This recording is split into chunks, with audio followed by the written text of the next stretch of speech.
Morning students. The subject name is refrigeration and air conditioning. Today we will be doing the introductory part of this subject.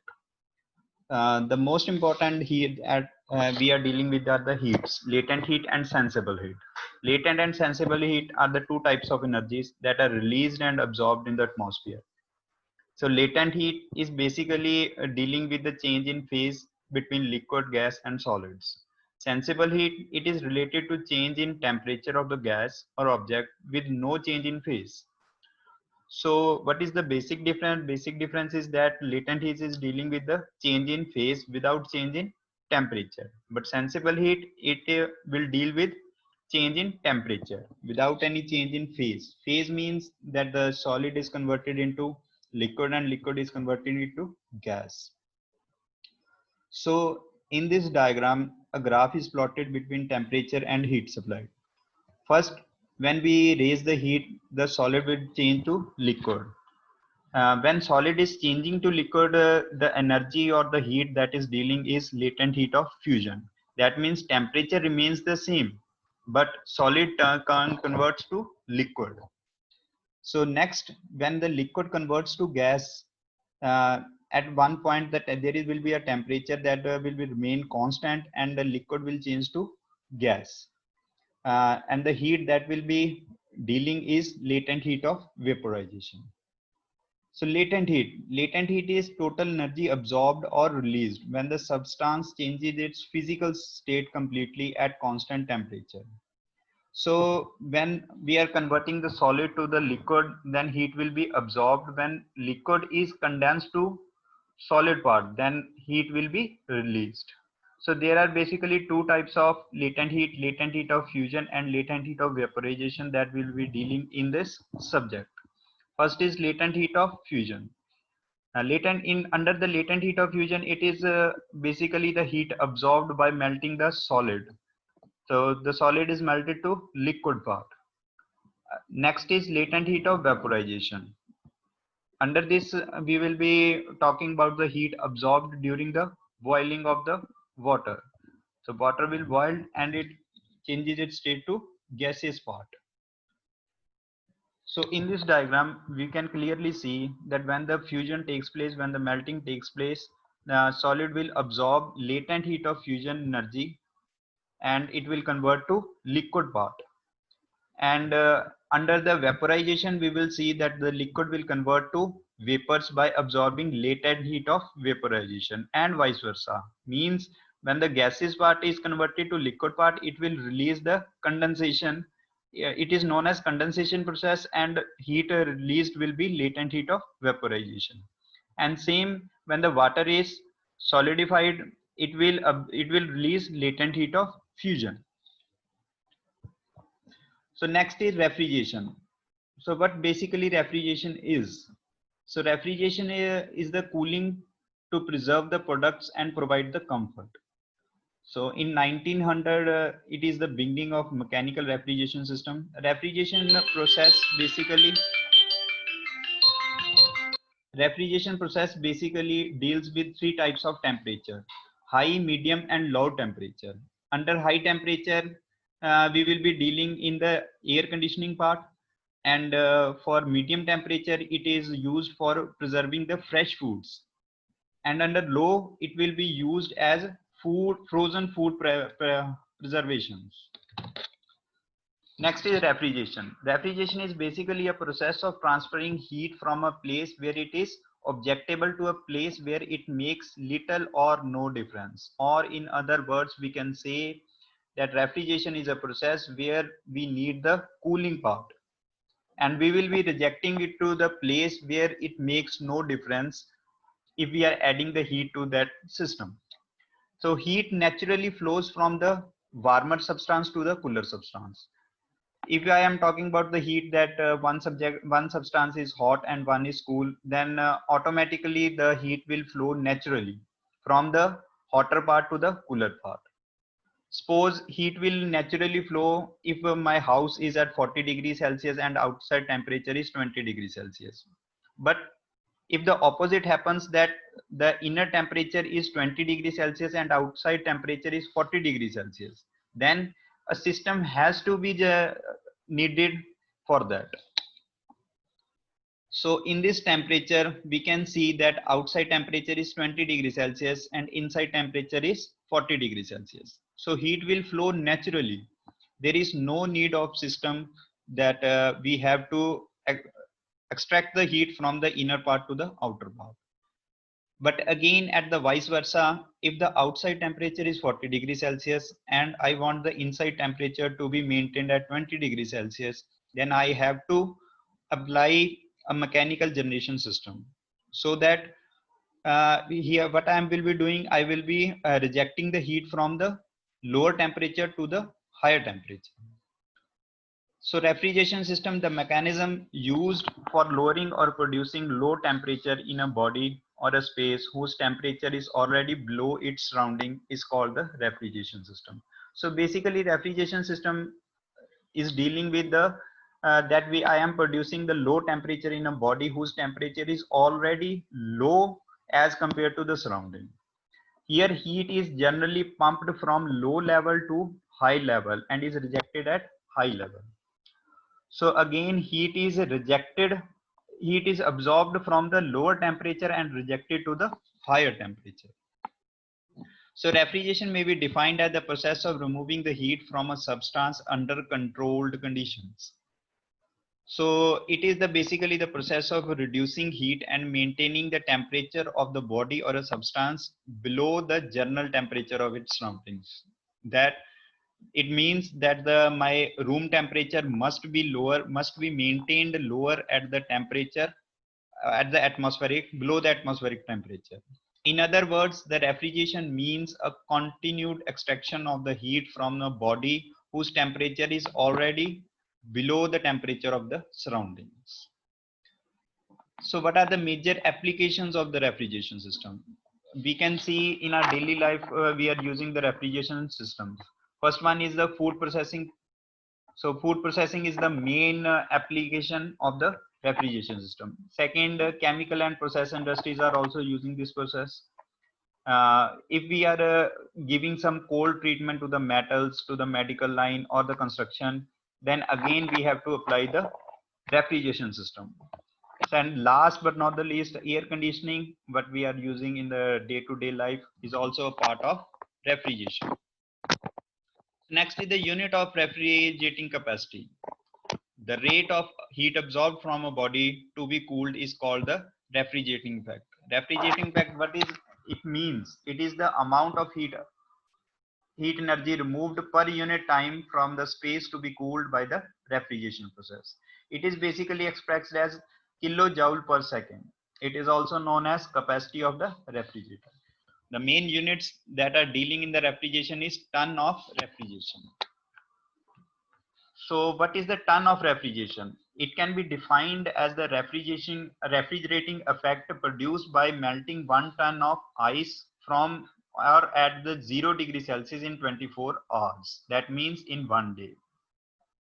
So what is refrigeration effect? It is basically the heat extracted from the body or the system. So all we know is latent heat of fusion of ice is 336 kilojoule per kg. So refrigeration effect in terms of ton of refrigeration, we can calculate as 1 TR is equal to 336 multiplied by 1000. We are multiplying 1000 because of kg, divided by 24 because it is per day. In 24 hours, how much heat is extracted? That's why we are dividing this thing to 24. So it comes out to be 14,000 kilojoule per hour. If we are converting it into minutes, then we have to divide by 60. Then it comes to be 210 kilojoule per minute. So basically 1 ton of refrigeration is equal to 210 kilojoule per minute.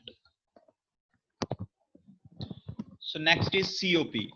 What is COP? COP is nothing, just it is the dividing factor of the refrigeration effect divided by work done in producing that effect. It is basically the ratio of refrigeration effect divided by work done. So COP of the refrigerator will always be greater than unity. COP, it is the measure of effectiveness of the refrigeration system. In engines, we will be dealing in efficiency, but in refrigeration, we will be dealing in COP. It is the ratio of the refrigeration factor due to the work input that we will be required to produce that effect. COP is basically refrigeration factor divided by work done. So relative COP, it is the ratio of actual COP to the theoretical COP. So what basically is the difference between COP and efficiency? So efficiency basically describes that cycles which in which energy is outputted. That means energy generating cycles that are gas power cycles. In that thing, we will be dealing with efficiency.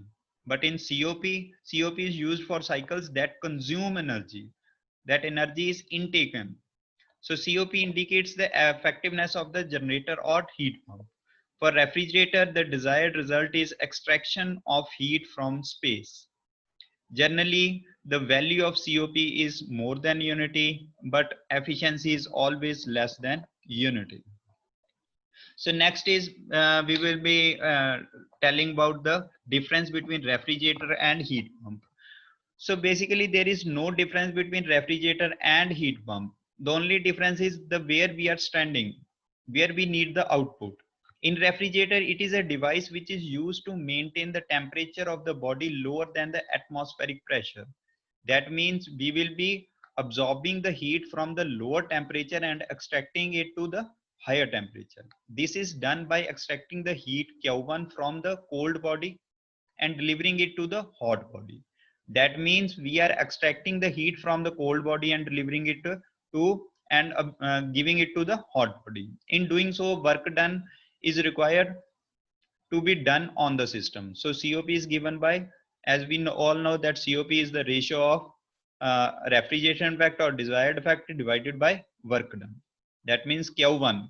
Q1 is the desired factor. That means we are absorbing the heat from the cold body. So Q1 is the heat absorbed from the cold body. So Q1 divided by what is the work done? Work done is done by the refrigerator. So how much work done is done? It is Q2 minus Q1. Okay. So next is heat pump. So heat pump is again we are taking the heat from the cold body and giving it to the hot body. But now our desired result is the hot body. We are standing at T2 temperature. That means I need the room temperature to be increased.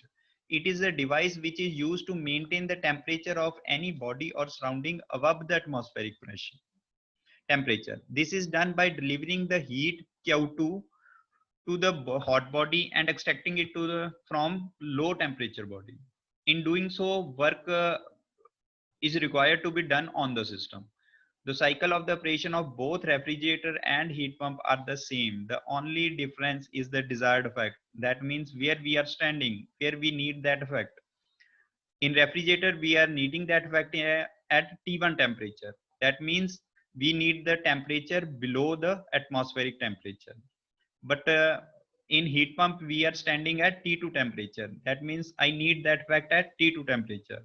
That means the temperature that I am needing must be greater than the atmospheric pressure. So what is the COP? COP is the desired effect divided by work done. Now the desired effect is Q2. But in case of refrigerator, the desired effect is Q1. Because we are standing at T1 temperature. Now we are standing at T2 temperature. My desired effect is at T2 temperature. So that's why the desired effect will be Q2 divided by work required will be the same Q2 minus Q1. So next is reversed Carnot cycle. Reverse Carnot cycle, refrigeration or the heat pump will be operating on this reverse Carnot cycle, or we can also known as Carnot refrigerator or Carnot heat pump. The reverse Carnot cycle is the most efficient refrigeration cycle, operating between two specified temperature levels. And the last thing, it sets the highest theoretical COP. That's why it will become the base of the refrigerator or heat pump operations. So what happens in Carnot cycle? there are basically four types of parts. First one is evaporator, then compressor, then condenser, then the turbine part. If we are talking about the process from 1 to 2, it is the evaporator part. What is evaporator is dealing in that it will absorb the heat from the surrounding. So 1 to 2 is the refrigerant absorb heat isothermally from a low temperature source TL in the amount of QL. What is refrigerant? Refrigerant is basically the liquid part that is moving in this hot process, and it absorbs and rejects the heat at low temperature and high temperature. So next is 2 to 3. It is a compressor part. The refrigerant is compressed to the state 3 at the temperature, that is, it raises the temperature to TH. 3 to 4, the refrigerant rejects the heat to the high temperature at TH in the amount of QH. Refrigerant changes from the saturated vapor state to the saturated liquid state in the condenser. Next is the turbine. What happens in turbine? Expanding takes place. That means refrigerant expands adiabatically to the state 1. That means temperature drops to TL. So basically two temperature we are dealing with TH and TL. TL is the lower temperature, TH is the higher temperature. Again, the desired effect is at evaporator part. If I am talking about the refrigerator, then the desired effect is at evaporator. That means I need a temperature lower than the atmospheric temperature. So this is the schematic diagram of Carnot refrigerator along with the TS diagram. So 1 to 2 is the evaporator part. So here what happens, the refrigerant is expand in the evaporator, that its entropy will increase, temperature remaining constant, entropy will increase from S1 to S2 part. Second is the compressor part. Here what is we are saying that the refrigerant is compressed from temperature TL to TH. We can see in the TS diagram that from point 2 to 3, the temperature will increase from TL to TH. Next is the condenser part. What happens in the condenser? The heat is rejected. When we are rejecting the heat, the entropy will decrease from S3 to S4. But the temperature will remain the same. Next is the turbine part. Here we are expanding the refrigerant. So while expanding, the temperature will fall from the TH to TL part. That temperature will fall from temperature TH to TL. So in evaporator and condenser, the temperature part will be almost same. The temperature part is constant. That means evaporator and condenser are isothermal processes, whereas compressor and turbine are adiabatic. What happens in adiabatic process? The entropy will remain the same, but in case of isothermal, the temperature will remain the same. That means the amount of heat rejected or absorbed will take place at which process? It is isothermal process. So reverse Carnot cycle, it consists of mainly 4 processes: adiabatic compression, isothermal compression, adiabatic expansion. Fourth is isothermal expansion. So what is adiabatic expansion? First one is adiabatic compression. Second is isothermal compression. Adiabatic means entropy will remain constant. Isothermal means temperature will remain constant. So first process is adiabatic compression. So in adiabatic compression, the working fluid with the aid of external work, the temperature of the fluid will rises from T2 temperature to T1 temperature. So next is 2 to 3 process. 2 to 3 process is isothermal compression of the refrigerant or the working fluid, during which the heat is rejected at constant high temperature T1. At temperature T1, we are rejecting the heat. Next is 3 to 4, that is adiabatic expansion of the working fluid. This is the turbine part. The temperature of the working fluid will fall from T2 temperature to T1 temperature. Next, fourth point is 4:1 isothermal expansion of air, where the heat is absorbed at low temperature T2 from the space being cooled. So there are two diagrams, two graphs. First one is pressure volume, second one is temperature and entropy. So in the first one, from 1 to 2, entropy will remain constant, S1 to S2. At 2 to 3, temperature will remain constant. That means temperature at 2 point and 3 point is same. But entropy will decrease from S2 to S3. At 3 to 4 point, the temperature will be decreasing from T3 to T4 temperature. But entropy will remain the same. S3 is equal to S4. Why? Because it is a adiabatic expansion process. So next is COP of the refrigerator. So COP is heat absorbed. What is the heat absorbed? And H2 Q1 is the heat rejected. So there are basically two heats, that is absorbed and rejected. So how much heat is absorbed? Q2 is equal to T2 into ds. So next is heat rejected, Q1. So how much heat is rejected? This will be equal to T1 into ds.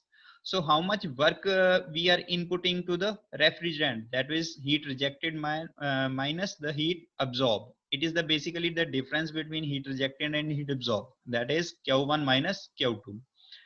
So after calculating, we see that the value comes out to be T1 minus T2 multiplied by ds.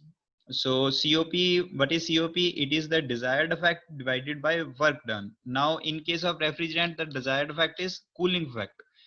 So it is the ratio of the cooling effect divided by work done. So it is the ratio of Q divided by net work done.